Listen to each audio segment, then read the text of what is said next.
Tendo em conta que já foi lida esta passagem base em Gênesis 12, do 1 ao 4, nós iremos primeiro, mais uma vez, ao Senhor em oração, antes de continuarmos na leitura e exposição da Palavra do Senhor. Vamos orar mais uma vez, meus irmãos.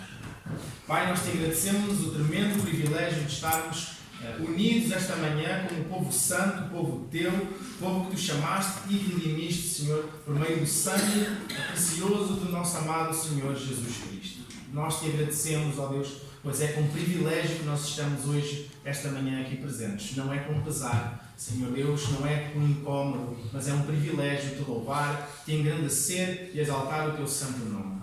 Obrigado, pois neste momento estamos aqui, diante da tua palavra. Ó, com preciosidade, esta é, Senhor Deus, a tua palavra inerrante, infalível, Senhor, sem erro ou contradição. A carta de amor que tu escreveste à humanidade, Senhor Deus. E clamamos humildemente, com os nossos corações prostrados na tua presença, que tu fales connosco, Senhor Deus. Que por meio da ação do teu Santo Espírito, tu fales connosco. E que, de facto, aquilo que seja pregado aqui esta manhã seja a tua palavra e a tua palavra somente. Pai bendito, que, além disso, Deus bendito, mais do que meramente ouvintes, nos capacites a ser praticantes da tua palavra, Senhor Deus.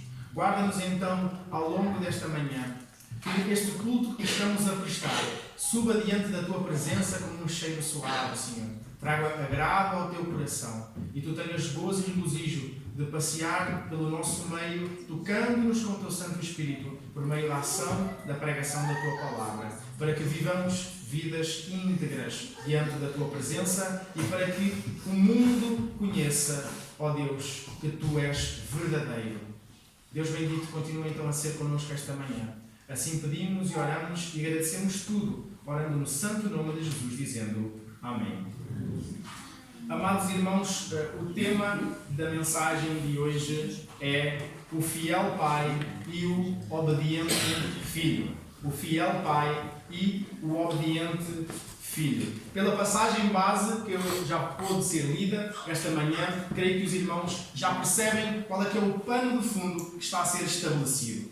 Encontramos em Gênesis 12, de 1 a 4, um homem até ao momento desconhecido nas Sagradas Escrituras. Um homem pagão, que está no meio de um povo pagão. E ainda assim, o Senhor Deus o chama. À idade de 75 anos de idade, o Senhor Deus o chama porque tinha algo extraordinário para fazer na sua vida.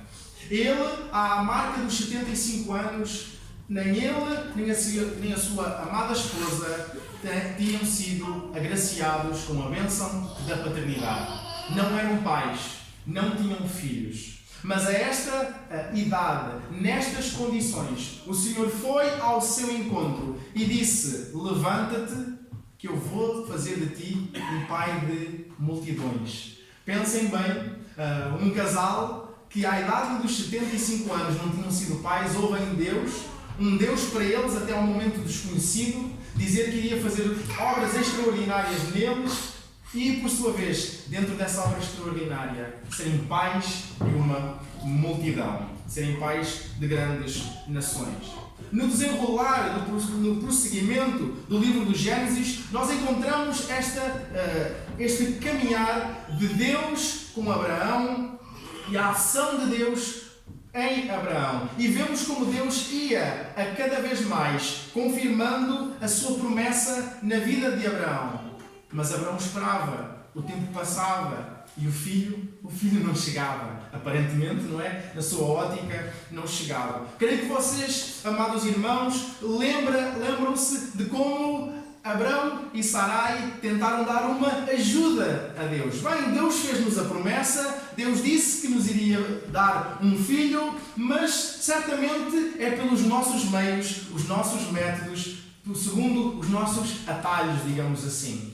E lembramos exatamente como dizia há pouco, como Sarai e Abraão decidem dar uma ajudinha a Deus. Vamos ajudar Deus, porque Deus parece que tarda em cumprir a sua promessa, então vamos ajudá-lo. Então recebe a minha serva Agar, concebe nela um filho, eu adoto a criança e assim nós somos pais.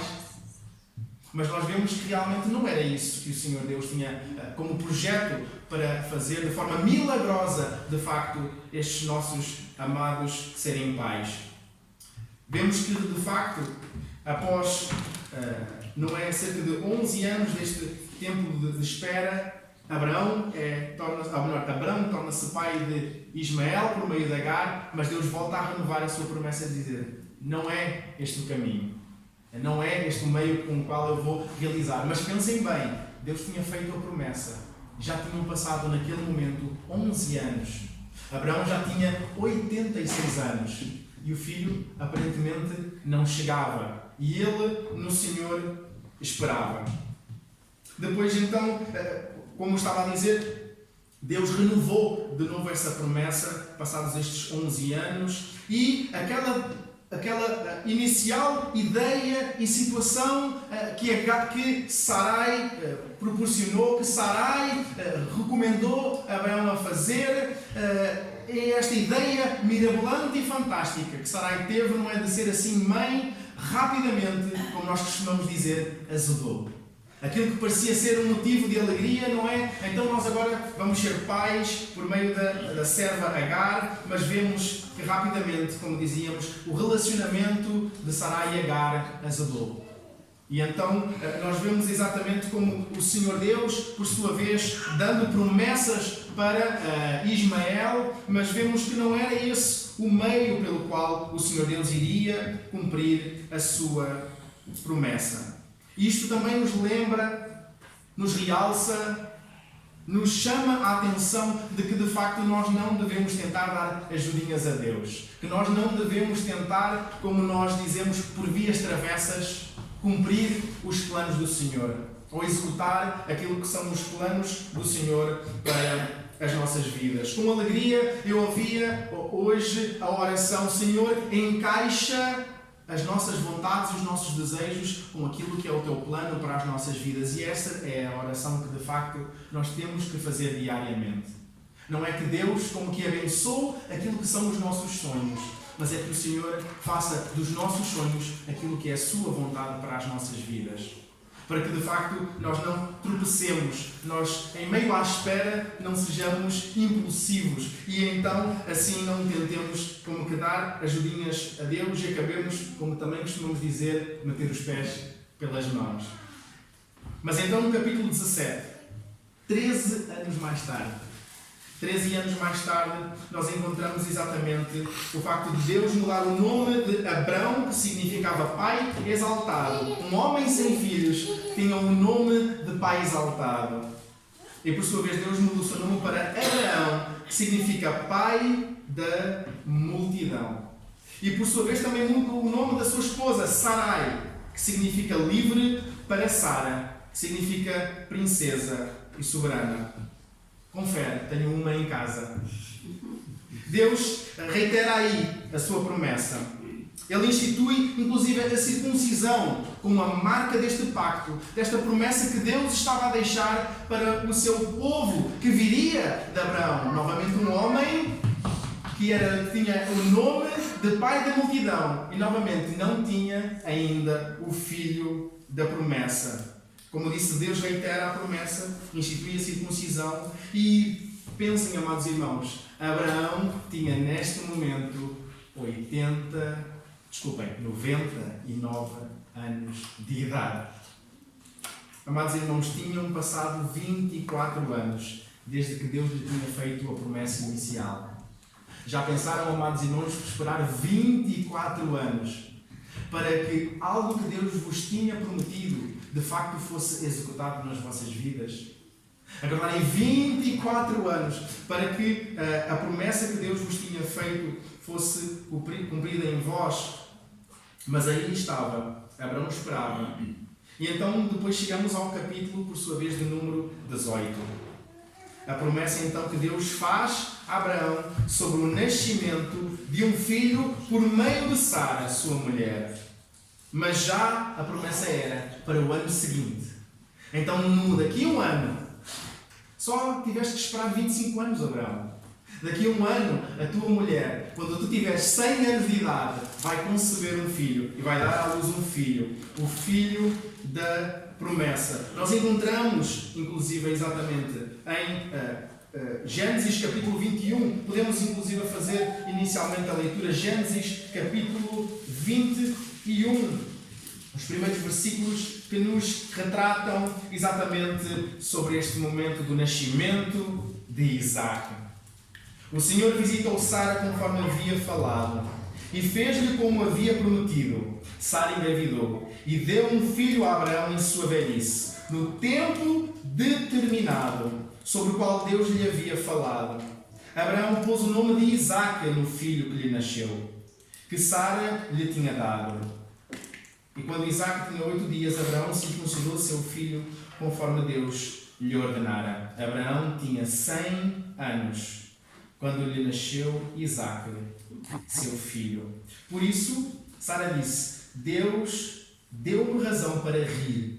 Todo aquele que ouvir sobre isso rirá comigo. É o significado do nome Isaac, riso. E por isso também dizia que faz jus ao nome do filho que o Senhor também nos concedeu. Amados irmãos, como eu disse, Abraão só teve que esperar 25 anos. 25 anos para de uma condição de infertilidade o Senhor lhes concedeu. Por sua vez, amados irmãos, todo este tempo de espera, todo este tempo de aguardo, nos deve fazer exatamente pensar quão era o apreço que estes pais tinham para com este filho. Tão era a ligação que estes pais tinham para com este filho, que era um filho da promessa, uma dádiva de Deus, um autêntico milagre inegável, pois aos 100 anos tinham se tornado pais de um pequenino, frágil, belo, alegre bebê. Mas então realmente nós pensamos exatamente nisso. Nós, por sua vez, que somos pais, lembramos qual foi aquela sensação que nós tivemos quando pegámos nos nossos filhos pela primeira vez. Por sua vez, aqueles que são avós até têm um outro gosto de como foi o momento que pegaram os seus netos pela primeira vez. E tem exatamente o pulsante bater do coração, do afeto e do apreço que nós sentimos para com os nossos filhos. E por isso, pensar e refletir nisso deve-nos fazer parar para meditar o quão terrível, passo a expressão, o quão tremendo, o quão desafiante foi o desafio que o Senhor Deus lhe lançou a Abraão no versículo 22. Nós chegamos no capítulo 22. No capítulo 22, amados irmãos, lemos do versículo 1 ao versículo 5. Depois dessas coisas, sucedeu que Deus provou Abraão, dizendo-lhe: Abraão. E ele respondeu: estou aqui. E Deus prosseguiu: toma agora o teu filho, o teu único filho Isaque, a quem amas. Vai à terra de Moriá e oferece-o ali em holocausto sobre um dos montes que te mostrarei. Abraão levantou-se de manhã cedo, preparou o jumento e tomou dois dos seus servos e Isaque, seu filho. E tendo cortado lenha para o holocausto, partiu para o lugar que Deus lhe havia mostrado. Ao terceiro dia, Abraão levantou os olhos e viu o lugar de longe. Então Abraão disse aos seus servos: ficai aqui com o jumento. Eu e o moço iremos até lá, e depois de adorar, voltaremos. Eu gosto de fazer a pausa no versículo número 5, porque muitas vezes nós não reparamos exatamente nos detalhes. Muitas vezes nós não nos atentamos para os detalhes que a palavra do Senhor nos apresenta. Acima de tudo, quando nós temos textos que nos são tão familiares, nós, como costumamos dizer, passamos batido. Lemos de carreirinha e não nos atentamos para os detalhes. Não sei se repararam, amados irmãos, mas Abraão, que tinha recebido o desafio, tinha recebido exatamente aquela que foi a provação, uma das provações mais árduas que nós poderíamos encontrar nas Sagradas Escrituras. Após 25 anos de espera, Deus lhe tinha concedido um filho. Após vários anos de vivência com esse filho, Deus diz: eu peço-te que me entregues o teu filho, o teu único filho, Claro, amados irmãos, um dos aspectos que nós temos que ter em atenção é que este pedido, que é único nas Sagradas Escrituras, para Abraão, ainda que parecesse um pouco estranho, não lhe era estrangeiro. Porque, como eu comecei por dizer, Abraão tinha vindo de um povo pagão, com divindades pagãs. E essas divindades pediam sacrifícios humanos. E por isso é que também temos que perceber este pedido que Deus faz a Abraão para lhe mostrar quem é que ele, o Deus verdadeiro, era de facto. Exatamente para fazer uma divisão de águas, para que Abraão, mais até do que se conhecesse a si próprio, Abraão conhecesse este que é o único Deus verdadeiro. Mas como eu disse no versículo de número 5, temos um detalhe muito acutilante, amados irmãos.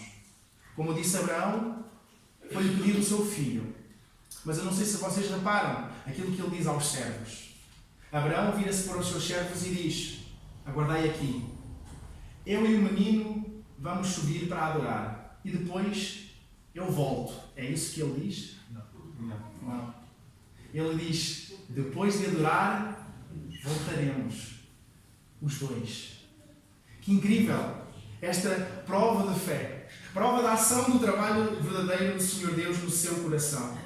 Ele disse que depois nós voltaremos.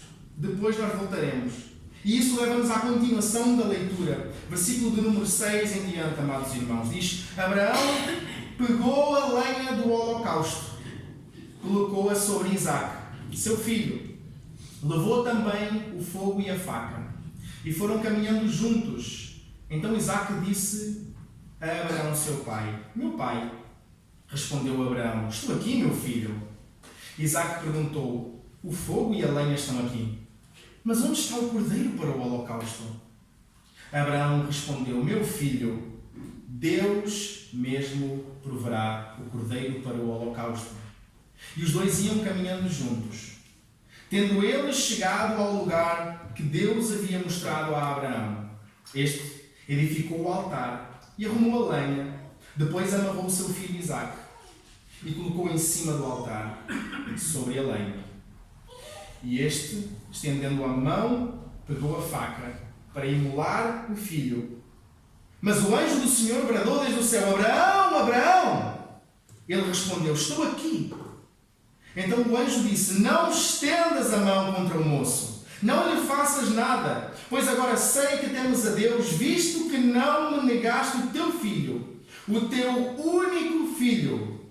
Então Abraão levantou os olhos e viu atrás de si um carneiro preso no mato pelos chifres. Abraão foi, pegou o carneiro e o ofereceu em holocausto no lugar do seu filho.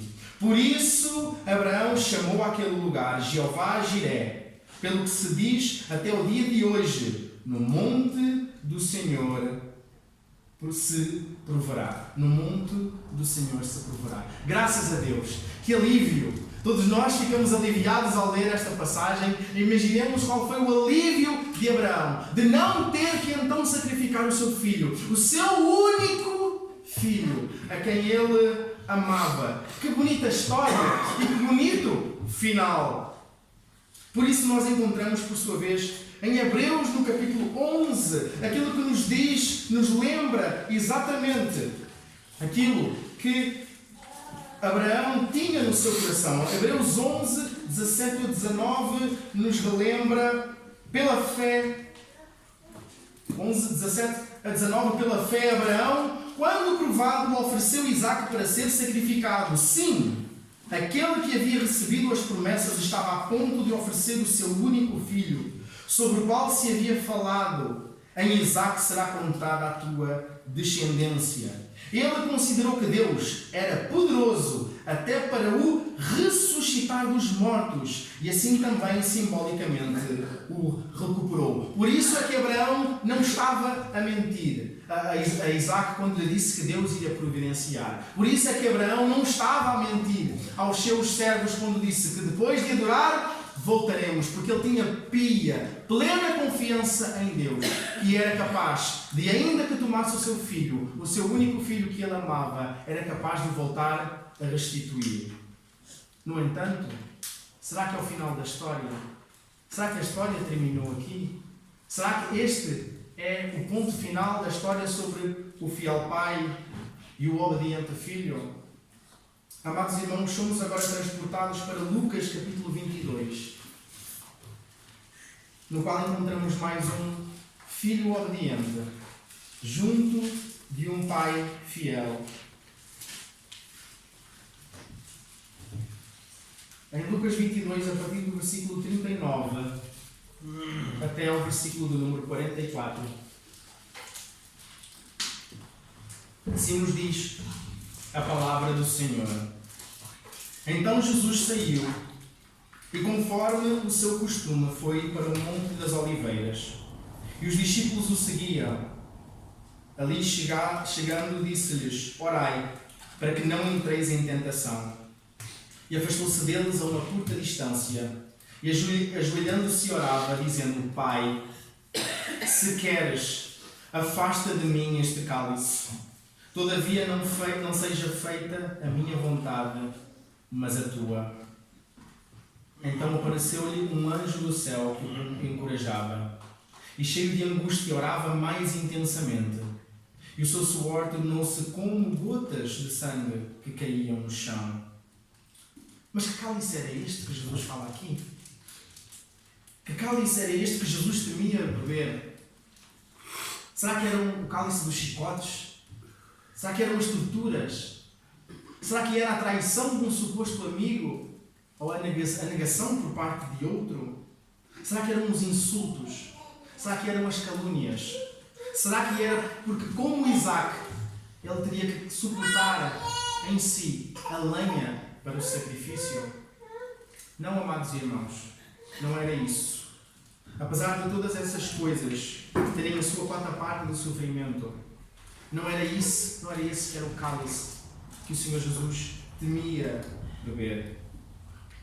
Em Isaías 51, versículo 22, nos conta qual era o cálice que Jesus temia beber. Isaías 51, versículo 22, o Senhor Deus diz o seguinte: Assim diz o Senhor assim diz o teu Senhor, o Senhor e o teu Deus, que defende a causa do seu povo. Eu tiro da tua mão a taça de atordoamento, e o cálice da minha ira nunca mais beberás dele. Era a ira de Deus, a ira justa e santa de Deus que estava sobre nós pecadores, que Jesus sabia que naquela cruz ele teria de beber.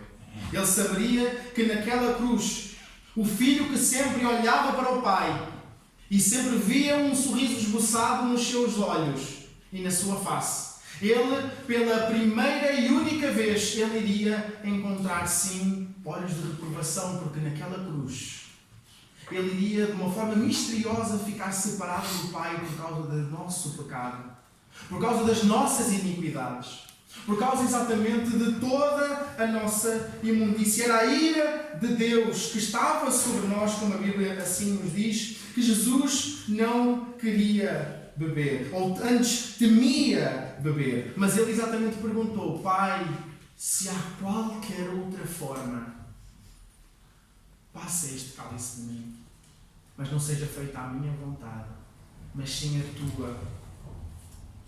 Amados irmãos, a Bíblia nos descreve: a lenha foi disposta, o filho foi amarrado, o pai levantou a faca para o sacrifício, e desta vez ela desceu.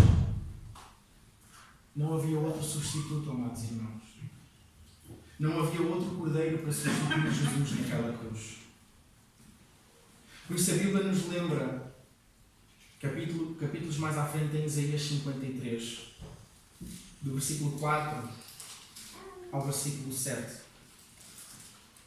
Passagem conhecida, nos diz: verdadeiramente Ele tomou sobre si as nossas enfermidades e levou sobre si as nossas dores. Nós o consideramos aflito, ferido por Deus e oprimido. Mas Ele foi ferido por causa das nossas transgressões, esmagado por causa das nossas maldades. O castigo que nos traz a paz estava sobre Ele, e por seus ferimentos fomos sarados. Todos andávamos desgarrados, Como ovelhas, cada um se desviava pelo seu caminho, mas o Senhor fez cair a maldade de todos nós sobre ele. Ele foi oprimido e afligido, mas não abriu a boca. Como um cordeiro que é levado ao matadouro, e como uma ovelha nuda diante dos tosqueadores, ele não abriu a boca. Jeová Jiré, pelo que se diz até o dia de hoje, no monte do Senhor se proverá. O Senhor disse que iria providenciar, que iria prover. E há 2000 anos ele cumpriu essa promessa e providenciou o Cordeiro, o único Cordeiro, o suficiente Cordeiro para o sacrifício. O seu Filho, o seu único Filho, o perfeito Cordeiro de Deus que tira o pecado do mundo, puro, sem pecado. Ele levou sobre si todos os pecados do povo do Senhor, para que hoje a igreja que ele resgatou para si possa estar aqui redimida pelo sangue de Cristo, para louvor, honra, glória do seu nome. Mas isso custou ao Pai, ao fiel Pai, a vida do seu Filho, do seu único Filho que ele tanto amava, do seu único Filho que ele tanto ama. Como podemos então viver diante desta prova de amor, como se o sacrifício de Cristo tivesse sido em vão ou para nada serviço? Como podemos agora viver de alguma forma como se aquilo que Jesus fez no nosso lugar não tivesse qualquer implicação prática para o nosso dia a dia? Como viver diante do Pai, dizendo-lhe com as nossas atitudes: a morte do teu filho, do teu único filho, não serve, nem é suficiente para mim. Eu, pelas minhas próprias ações, eu, pelas minhas próprias boas obras, eu, pelo meu mesmo próprio conhecimento, eu posso me salvar. Isso de tu teres sacrificado o teu filho, teu único filho, não interessa, como muitos pensam e muitos dizem mundo afora, amados irmãos. Mas para aquele que ainda não tem toda a sua fé depositada somente em Cristo e naquilo que Ele fez na cruz do Calvário, eu digo que hoje é dia de salvação. O Senhor está com o seu braço de misericórdia estendido, pronto a receber todo o pecador arrependido, sem exceção. Arrependa-se diante do Senhor. Arrependa-se da sua vida de pecado. Deposite toda a sua confiança somente naquilo que Cristo Jesus já fez e será salvo. A única coisa que depende disso é apenas onde passará toda a sua eternidade. Mas para aqueles, amados irmãos, que já estão firmados em Cristo, eu deixo palavras de encorajamento à santificação, nas quais o apóstolo Paulo, inspirado pelo Santo Espírito, deixa escrito em Filipenses capítulo 1, versículo 6. Passagem conhecida, passagem visitada não poucas vezes, mas encontramos assim aquilo que o Senhor nos fala por meio do apóstolo Paulo. Como eu disse, Filipenses capítulo 1, versículo 6, que diz: estou certo disto, aquele que começou a boa obra em vós irá aperfeiçoá-la até ao dia de Cristo Jesus. Esta é a esperança nossa. Esta é a nossa certeza de que aquele que começou a boa obra em nós, em meio aos nossos desafios, em meio aos nossos precalços, em meio às nossas quedas e ao levantar dele, ele continuará a completar a sua boa obra e fiel obra em nós. E a sua boa e fiel obra na sua igreja até ao dia do Senhor Jesus Cristo. Tremendas palavras o Senhor nos deixa. Tremenda prova de amor o Pai nos mostra, de que entregou o seu Filho, o seu único Filho, o quanto Ele amava. Qualquer um de nós teria tremenda dificuldade. Eu, porventura, não o conseguiria fazer. Entregar o meu Filho, por quem quer que seja. Mas o Pai entregou o seu Filho por todos nós. Que assim o Senhor continue a completar a sua obra em nós, a contender com os corações de pecadores ainda não redimidos e com corações não entregues ao Senhor Deus, e que para a sua honra e para a sua glória vivamos. Que o Senhor abençoe a sua palavra.